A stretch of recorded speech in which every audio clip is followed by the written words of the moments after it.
Herkese merhaba, ben Zeynep. Hobisever YouTube kanalıma hoş geldiniz. Bugün sizlere kağıt iplikten kolay ve çok kullanışlı, gerçekten çok güzel bir çanta sapı anlatacağım. 3,5 milim bir tığ kullanıyorum. Dilerseniz modelimize başlayalım. Evet, bismillah diyelim ve başlayalım. Öncelikle ipimi kapatarak başlıyorum. Sonrasında çok sıkı olmayan 3 tane zincir yapıyorum arkadaşlar.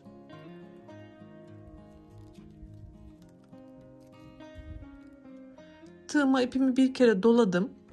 Şu birinci yapmış olduğum zinciri şöyle üstten alarak, bakın şu 2 ilmeğinden batıyorum. Bir ilmeği arkada, bakın şu 2 ilmeği şu şekilde giriş yaptım. Şimdi ipimi içinden çıkartıyorum.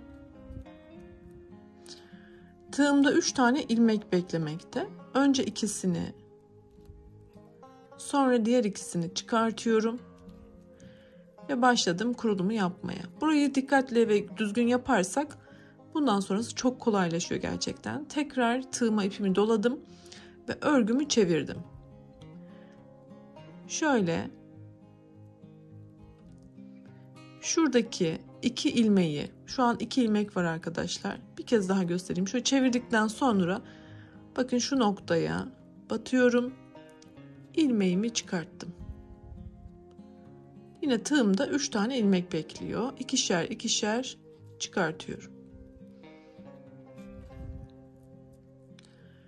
İpimi doladım. Yine örgümü çevirdim. Şimdi bakın şurada uzun bir ilmek ve arkasında da yine ikinci ilmeği alıyorum.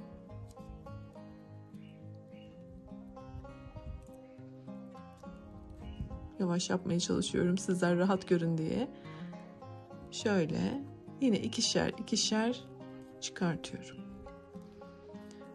Yine ipimi doladım, çevirdim. Şimdi alacağım ilmekler artık şuradaki uzun ve diğer ilmek.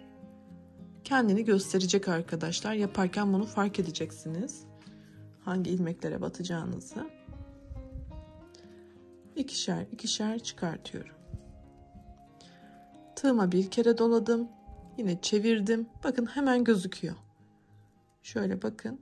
Hemen şurada zaten şu uzun ilmeği gördüğünüzde önce bunu, sonra arkasındakini alıyoruz. Devam edelim.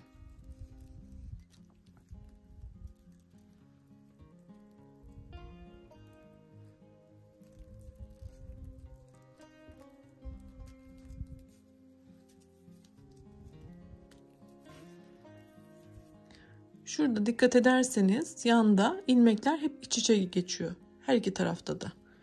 Zaten modelimizin güzelliği de buradan geliyor. Gerçekten bitince çok güzel olacak.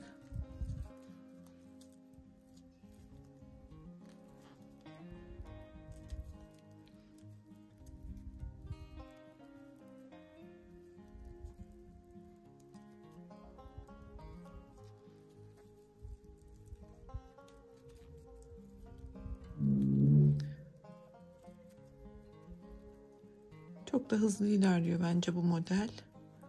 Daha önce sizlere birçok çanta sapı tarifi verdim. Bu videomun sonunda da bir oynatma listesi olacak. Oradan da bakarak o modellerden de belki hoşunuza gidenler olabilir. Onlardan da yapabilirsiniz. Çok fazla da çanta modeli anlattım. Yeni tanışıyorsak arkadaşlar lütfen kanalımın ana sayfasındaki oynatma listelerime göz atın. Çünkü çok fazla kategoride örgü çeşidim var. Çok fazla videom var.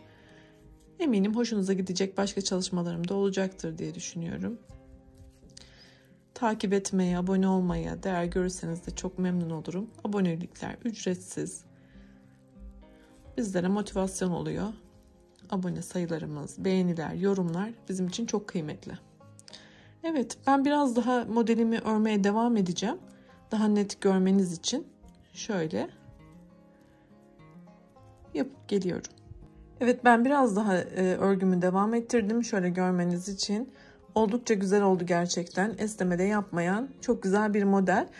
Daha önce şöyle bir polyester makromeli de çalıştım. Farklı bir iple de görün istedim. Çok güzel oldu gerçekten. Şöyle üstünde kesik çizgiler var arkadaşlar. Şöyle. Bence denemeye layık bir model. Çok güzel oldu.